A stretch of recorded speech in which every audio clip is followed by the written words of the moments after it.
नमस्कार, online classes में आपका स्वागत है। अब तक हमने पढ़ा था जो छायावादी प्रतिनिधि रचनाकार है उनमें से जो साहित्य साधक रचनाकार है उनके बारे में, जिनका एकमात्र लक्ष्य साहित्य साधना करना था और आजीवन साहित्य साधना में ही वह लगे रहे। तो इसके अंतर्गत 4 रचनाकार हैं, जयशंकर प्रसाद, सुमित्रा नंदन पंत और महादेवी वर्मा और सूर्यकांत त्रिपाठी निराला। आज की क्लास में हम पढ़ेंगे वे कवि जिन्होंने तत्कालीन सामाजिक राजनीतिक आंदोलनों में सक्रिय भाग लेते हुए और उसके साथ साथ काव्य सृजन का कार्य भी करते थे और इनका मुख्य लक्ष्य आंदोलन और साहित्य सृजन दोनों न होकर के जीवन में सफलता प्राप्त करना था। तो इसलिए इनको जीवन केंद्रित कहा जाता था। तो इस प्रकार जो साहित्य साधक हैं, छायावादी चतुष्टयी के अतिरिक्त कुछ अन्य कवि भी जिन्होंने छायावाद के विकास में योगदान दिया, और ये कवि सेवा कार्य करते थे और सामाजिक राजनीतिक आंदोलनों में मुख्य रूप से सक्रिय भाग लेते थे और अवकाश में साहित्य सेवा भी करते थे। तो साहित्य सेवा या आंदोलनों में सम्मिलित होना इनका मुख्य उद्देश्य नहीं होता था, इनका मुख्य उद्देश्य जीवन का विकास करना था। तो इनकी विचारधारा जीवन बिंदु पर केंद्रित थी। इसके अलावा इनमें कवियों का एक ऐसा समूह भी था जिनका छायावाद युग से जो अन्य युग हैं उनसे संबंध था और उसी से संबंधित काव्य सृजन कार्य करते थे। छायावाद के उत्कर्ष को देख करके इसकी ओर वे आकर्षित भी होते थे और छायावादी कविता भी करने लगे थे। तो छायावाद की कुछ प्रवृत्तियां और विशेषताएं उनके काव्य में दिखाई देती है। तो इस प्रकार जीवन केंद्रित कवियों के प्रथम और द्वितीय 2 वर्ग हैं। तो प्रथम जो वर्ग है उसमें हम पढ़ेंगे राम नरेश त्रिपाठी, माखनलाल चतुर्वेदी, बालकृष्ण शर्मा नवीन और सुभद्रा कुमारी चौहान, सियाराम शरण गुप्त और भगवती चरण वर्मा।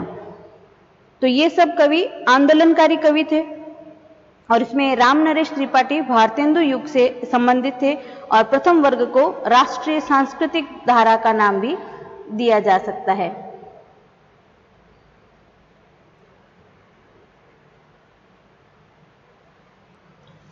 इसमें सबसे पहले हैं माखनलाल चतुर्वेदी, जिनका जन्म 1889 में हुआ था और मृत्यु 1968 में, और इनका जन्म होशंगाबाद मध्य प्रदेश में हुआ था। इनका जो व्यक्तित्व है वो देशभक्त के रूप में था।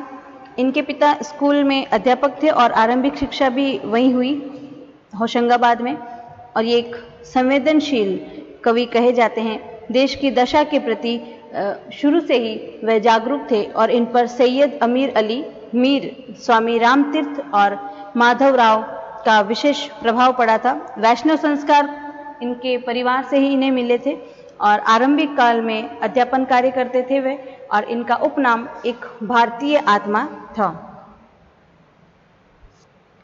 आरंभ में क्रांति दर्शन से ये प्रभावित हुए थे, लेकिन बाद में इनकी आस्था गांधीवाद की ओर हो गई और राजनीतिक सक्रियता के कारण कई बार इन्हें जेल की यात्राएं भी करनी पड़ी। तो इनका जो कृतित्व है उसके अंतर्गत हम देखेंगे इनकी जो कविता संग्रह है, जैसे हिम किरीटनी, हिम तरंगिनी, माता, युग चरण, समर्पण, वेणु लो गूंजे धरा आदि इनके कविता संग्रह हैं, और कर्मवीर पत्रिका का इन्होंने संपादन किया था। इनकी साहित्यिक विशेषताओं के बारे में हम कहें तो वो जेल में रहते हुए ही अनेक कविताओं का उन्होंने सृजन किया। देश के प्रति गंभीर प्रेम और देश के लिए कल्याणकारी भावना के लिए आत्म उत्सर्ग की जो भावना है वो उनके कृतित्व में दिखाई देती है। तो इस मार्ग पर चलने वाले पथिक को तभी सफलता मिल सकती है जब यह जीवन के सुख और वैभव को ठुकराकर संघर्ष और साधना का मार्ग अपनाए। इन्होंने भारतवासियों को संघर्ष और साधना के मार्ग का पथिक बनने के लिए प्रेरित किया। इनकी कई रचनाएं, विशेषकर जो आरंभिक रचनाएं हैं उसमें आध्यात्मिकता को अभिव्यक्ति इन्होंने दी है। इनकी आध्यात्मिक भावना पर निर्गुण भक्ति और सगुण भक्ति और रहस्यवादी भावना, इन सब का प्रभाव दिखाई देता है। तो इनकी कविताओं की प्रमुख विशेषता राष्ट्र प्रेम कहा जा सकता है। उसके बाद है राम नरेश त्रिपाठी। इनका जन्म 1889 में हुआ जौनपुर में और इनकी प्रारंभिक शिक्षा गांव की पाठशाला में ही हुई। अंग्रेजी अध्ययन के लिए जौनपुर के स्कूल में इन्होंने प्रवेश लिया, लेकिन 9वीं कक्षा तक की वह पढ़ाई कर पाए थे। तो कविता के प्रति इनकी जो रुचि थी वो बचपन से ही देखी जाती है। तो गांव के जो प्रधानाचार्य है ब्रजभाषा में वे काव्य सृजन करते थे और उन्हीं से प्रभावित होकर के ये भी काव्य रचना करने लगे थे। और सरस्वती पत्रिका के प्रभाव के कारण इन्होंने खड़ी बोली में ये लिखने लगे और छायावाद के उत्कर्ष से प्रभावित होकर छायावादी कविता लिखने लगे। तो इनका जो कृतित्व है वो प्रमुख रूप से उसमें है मानसी, पथिक, स्वप्न, ये एक खंड काव्य है। अब इनकी साहित्यिक विशेषताओं के बारे में हम देखते हैं कि अपने खंड काव्यों में परोक्ष रूप से परतंत्रता के बंधन काटने का इन्होंने संदेश दिया। तो अनेक कविताओं में पशु बलि की अवहेलना करते हुए निडर होकर के स्वतंत्रता के मार्ग का अनुगामी बनने के लिए इन्होंने प्रेरित किया। देशभक्ति की कविताएं भी इन्होंने लिखी। काल्पनिक कथाओं के माध्यम से देश का उद्धार करने के लिए आत्म उत्सर्ग करने की जो भावना है उसकी अभिव्यक्ति भी इन्होंने अपनी कविताओं के माध्यम से की। तो इन खंड काव्यों के नायक सामान्य जनता के प्रतिनिधि हैं। जो इनकी रचना है पथिक, उसका नायक जनता की विषमता का निवारण करने के लिए राजतंत्र का डटकर सामना करता है और इसी उद्देश्य की पूर्ति के लिए अंत में उसे अपने परिवार सहित बलिदान देना पड़ता है। और इनकी जो रचना है स्वप्न, उसमें भी कवि ने संवेदनशील नायक का चयन किया जो पहले स्वार्थ, लोक सेवा या जो व्यक्तिगत सुख है उसको, लोकहित को एक दूसरे का विरोधी मानता है, लेकिन कर्तव्य बोध हो जाने पर वह देश के कल्याण के लिए अपना सर्वस्व त्याग करके देश हित में लग जाता है। और इनकी जो पथिक रचना है उसके विपरीत ये जो काव्य है वो सुखांत काव्य है।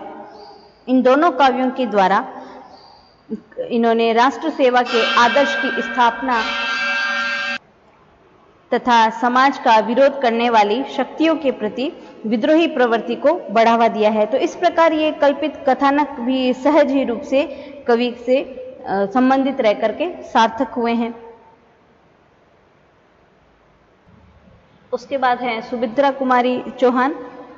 इनका जन्म 1905 में प्रयाग में हुआ था और मृत्यु 1948 में हुई थी। तो इन्होंने प्रयाग में ही शिक्षा प्राप्त की और 1921 ईस्वी के असहयोग आंदोलन के परिणाम स्वरूप शिक्षा अधूरी रह गई इनकी और राजनीति में कूद करके इन्होंने सक्रिय कार्यकर्ता बन गई। तो अपने राजनीतिक कारणों से अनेक बार इनको जेल जाना पड़ा और काव्य रचना की जो प्रवृत्ति है इनमें वो विद्यार्थी जीवन से ही थी।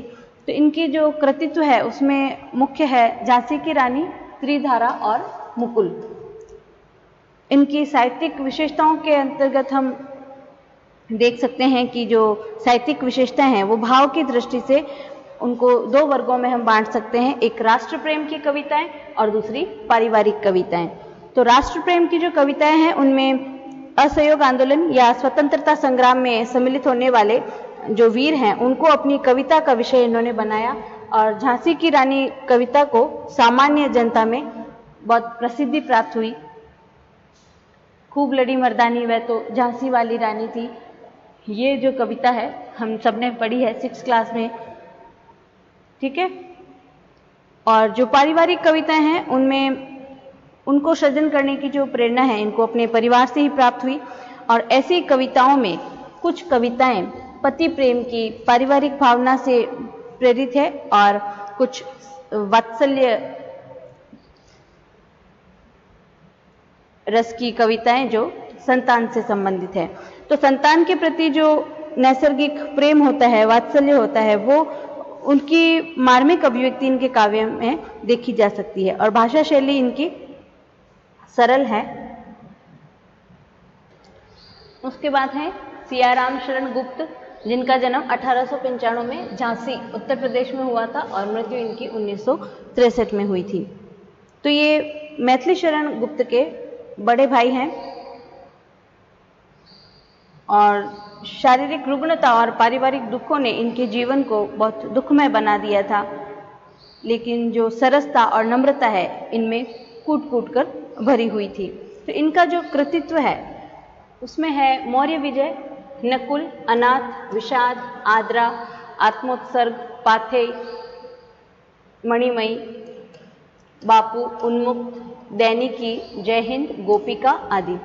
और इनकी जो कविताएं हैं वो इंदु और सरस्वती पत्रिका में संपादित होती थी और इन्होंने गीता, जो भगवत गीता है, उनका अनुवाद किया जिसका नाम था गीता संवाद।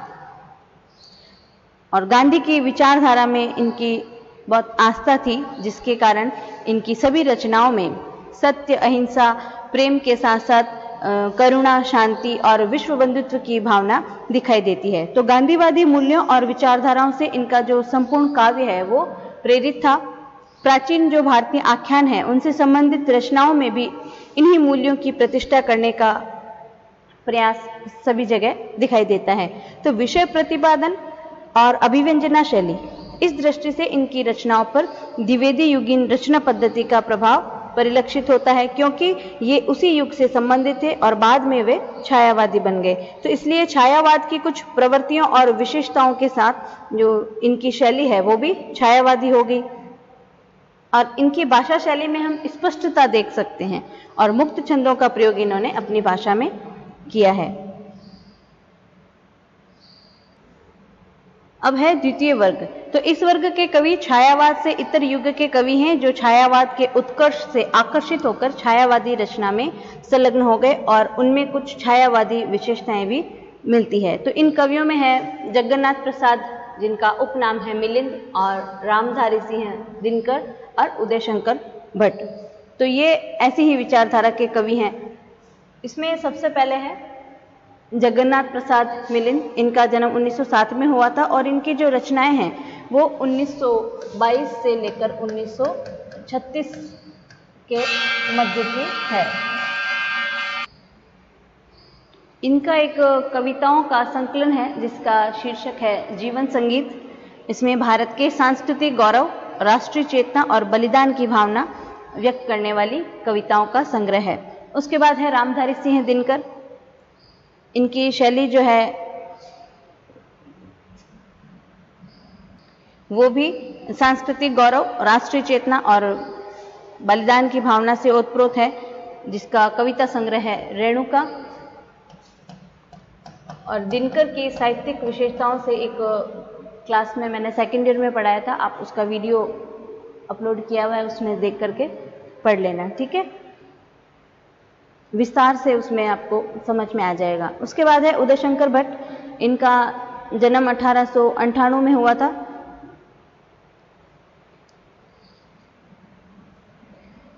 और कृतित्व जो है इनका तक्षशिला आख्यान काव्य की गणना के अंतर्गत आता है। और इनकी रचना का जो मुख्य विषय है वो सांस्कृतिक सौंदर्य या अतीत का गुणगान करना है, ठीक है। उसके बाद जो तीसरा वर्ग है छायावादी रचनाकारों का, उसमें है प्रणय। ये कवि प्रेमी थे, इनके जीवन का मुख्य लक्ष्य था प्रणय। तो इन्होंने लौकिक प्रेम को प्रधानता दी और नारी के लौकिक सौंदर्य का चित्रण इन्होंने किया और लौकिक सौंदर्य का अनुभूति परक वर्णन इनका प्रशंसनीय कहा जाता है। और उसके बाद है हास्य व्यंग्य प्रधान कवि, चौथे वर्ग में वो आएंगे। तो इन कवियों की जो 4 कोटियां हैं उनमें से पहली साहित्य साधक, दूसरी जीवन केंद्रित, तीसरी प्रणय और चौथी हास्य व्यंग्य प्रधान। तो इस वर्ग के कवियों में प्रमुख है बालकृष्ण शर्मा नवीन और भगवती चरण वर्मा, हरिवंश राय बच्चन और नरेंद्र शर्मा।